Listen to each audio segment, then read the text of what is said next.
Yo mga idol, kumusta? Mandarik mga sports TV nga pala. Ating pag-usapan, Barangay Nibra, David Murrell. Ito pala ang dahilan at Japet Aguilar. Magre-retiro pala ito sa kupunan ng Barangay Nibra. Pero bago na nga yan, kung bago ka lang sa aking channel, huwag mong kalimutan mag-subscribe at click ang notification bell para like kang updated sa tinitis upload pa natin.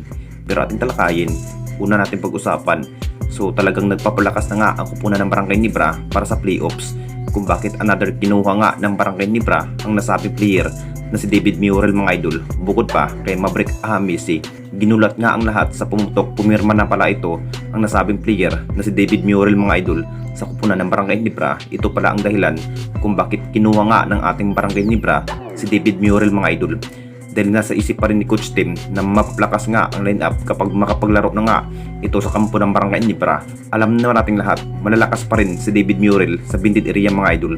Talagang ito na rin ang pag-asa na matalo na nga ang kupunan ng SMB na may David Murrell. Aabangan na nga ng lahat mga idol sa unang laban nga ni David Murrell, laban nga sa kupunan ng Converge sa Sabado.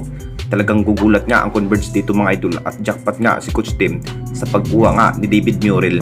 Mahihinayang pa nga ba ang kupunan na Magnolia dito mga idol sa pag-trade nga at kinuha nga ng Barangay Nibra ang nasabing player.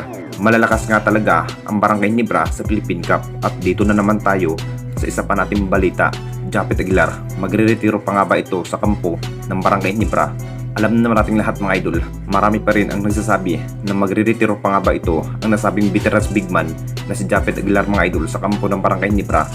Dahil nagkaedad na nga ito pero malalakas pa rin si Japet Aguilar sa pagkikipaglaban.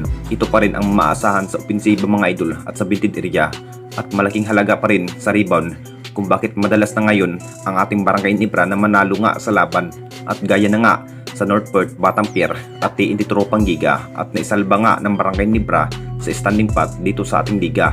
Kahit may pang-apat na talo na nga ito at nasa number 3 standing na nga ito, pero ang SMB pa rin ang nangunguna sa lahat mga idol na walang talo sa bawat laban. Masasabing mahusay pa rin ang kupunan ng SMB sa pakikipaglaban. Talagang mas kailangan pa rin ng ating Barangay Nibra ang isang Japet Aguilar para sa rebound at center sa Bindid area.